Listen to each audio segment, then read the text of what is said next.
Hello everyone, I'm Dan Crum, and I'm here to talk about self-recording for auditions and daily practice and how to get the most out of it. This year, the Iowa All-State Audition moved from live to recorded submissions, and I started getting calls from parents and students like, "What? Huh? What?" So, here's my guide for how to be successful in your preparation. I think you'll get so much better from doing this, you'll want to practice this way forever. Side note, if you love this stuff, you should check out my buddy, Rob Knopper. He plays percussion at the Met, kinda good, and specializes in audition preparation. I'm going to cover 3 phases of work. Phase 1, academic work, knowing what's in the music. Phase 2, note learning, which will almost certainly result in memorization. And Phase 3, self-recording, finding your favorite version of a piece and consistently performing it that way. This is the phase you're going to get your audition recording from. Phase 1, academic work. If you're preparing an audition, you've probably been playing or singing for several years. You know things. In this phase, before we start learning the notes, we go through the music and we mark everything we know we will need to do. I'm a percussionist, so my examples are chords and scales, counts, funny rhythms, tuning and intonation concerns, stickings and roll subdivisions. For this year's percussion etudes, I made overlays of my notes that you can print. You can print the etudes, turn them around, put them back in the printer, and print my overlays on top of them. You can print the overlays onto a transparency and set it over the music. Or you can print the overlays onto blank paper, put the paper into a plastic sleeve, use a Sharpie to copy the notes onto the sleeve from the paper, and then slide the music into the sleeve. It's possible, if you're attending clinics and taking lessons from different people, that you have different notes from different places. That's okay.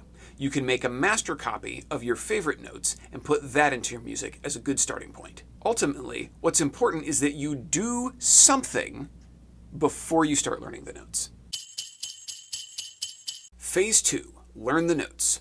This could be your longest phase. Start with a survey of the piece, beginning to end. Do everything at any speed to make sure that you know what's in there. Check your markings from Phase 1. Is there anything to add? Are there any markings that need to be changed? Be on solid ground with your notes before you move forward. This may take more than one full practice session, especially if you have multiple pieces to work on. Once you're on solid ground with your notes, it's time to work back to front. One beat, one bar, one phrase at a time. You want to make sure you have the least amount of material in each segment. Now it's time for mastery of the basics: intonation, timing, and clarity. I have a list of guiding questions that you can use in your practice or bring to lessons. The link is below. Using the guiding questions, get all the bits and pieces consistently how you think you want them. Once a small segment is finished, back up a little bit and do it again. Specific issues relating to your instrument are going to guide this process.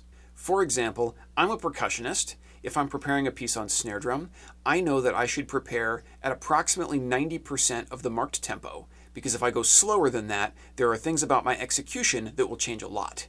Practicing with this method allows me to prepare in the way most physically similar to the final tempo. This way, I don't accidentally train myself wrong and have to relearn executions and motions later. Once a few small segments are solid, you can play through them with an emphasis to the phrase and the flow. In my snare drum example, the process would look like this.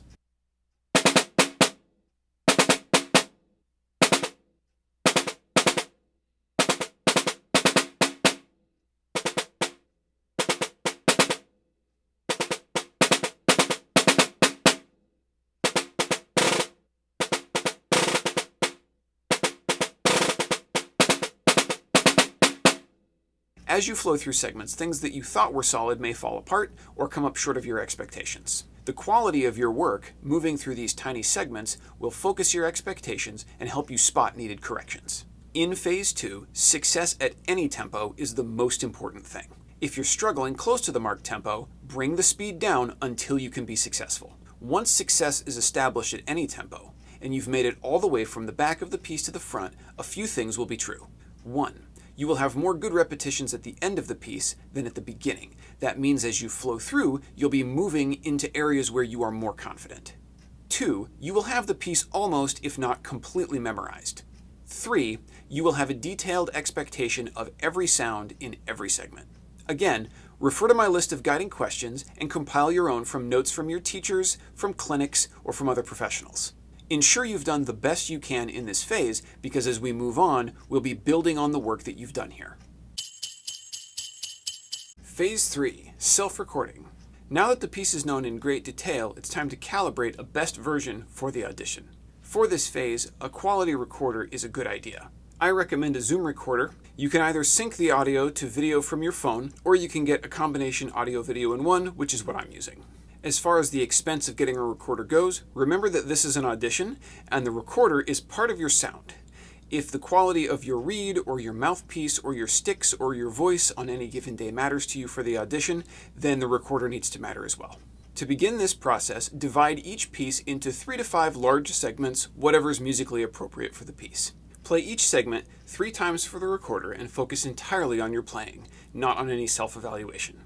In this phase, we're past looking for things that are wrong, and we're looking for our favorite and best version of the piece. Once you have your favorites identified, play again for the recorder 3 times and see if you can consistently reproduce them. Rinse and repeat until you're mostly getting all of your favorites all the time. This last step is easy to say, but can be very time-consuming. Use the guiding questions and your notes from Phase 2 to focus your listening. One thing you can work on with this method is tone production. Whether it's vowel modification, bow weight, air speed, or in my case, mallet selection, you can test different choices back-to-back and choose your favorites, as follows.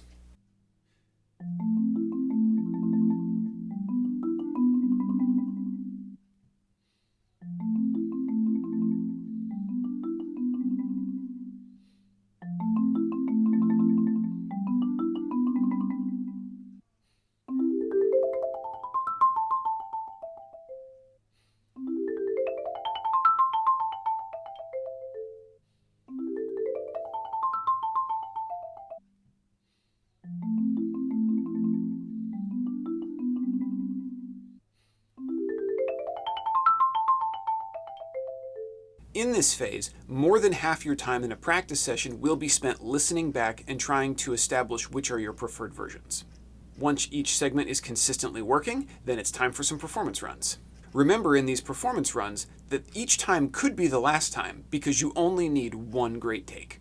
Play all the way through the piece 3 times as before and go listen back for your favorites. Repeat until each tune has a best version and then get ready to make your submission. I hope this video was helpful. I'm happy to answer any questions in the comments. Happy practicing and good luck on your auditions.